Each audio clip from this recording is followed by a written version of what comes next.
Hey everyone, it's Malcolm, and welcome to yet another Daily Data Drop. So today we are talking all about synthetic data, what it is, and how it's used. And if that sounds interesting to you, be sure to give the video a like, subscribe, and that way you'll see other Daily Data Drops. Alright, let's get into it. Okay, so first, what is synthetic data? Well, synthetic data is fake data that is generated via statistical algorithms or using Gen AI or generative AI. When it comes to AI being used to generate synthetic data, typically GANs or Generative Adversarial Networks are used.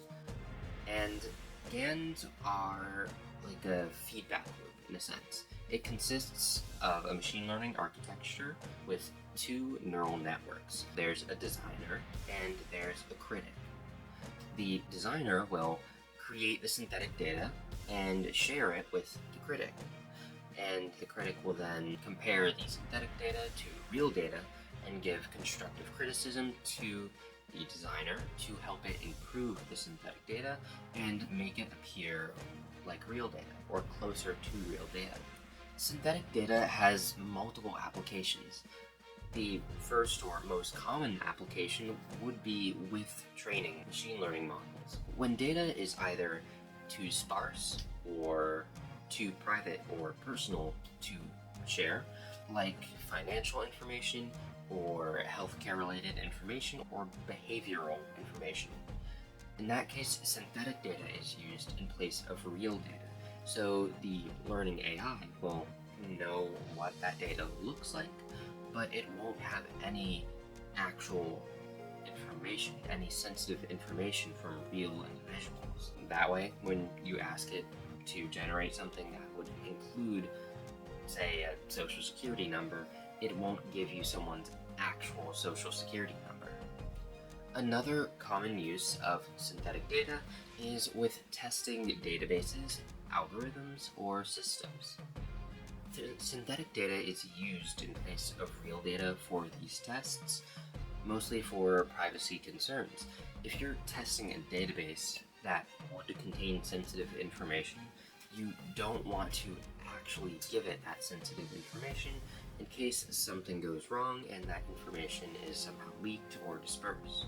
One way to think about this is similar to how text is used on a demonstration website, where it's gibberish text, lorem ipsum, that looks like real language, but it isn't.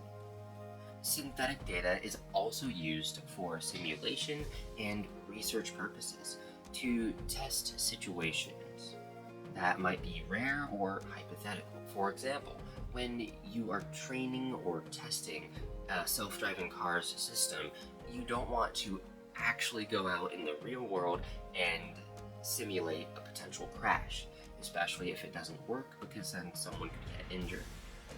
Instead, you would use synthetic data to test the software of the self-driving car and make sure it works.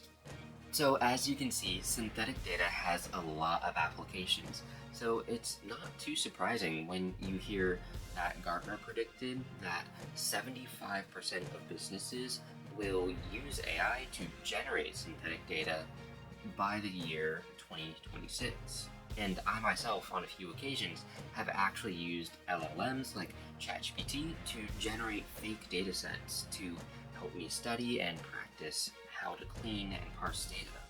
Anyway, that is it for today's Daily Data Drop. I hope you really enjoyed, learned something new, and if you want a follow-up on this video doing a deep dive, or you thought something was wrong with the way I presented it, please let me know in the comments below. If you liked it though, give it a like and subscribe for more. I'll see you later.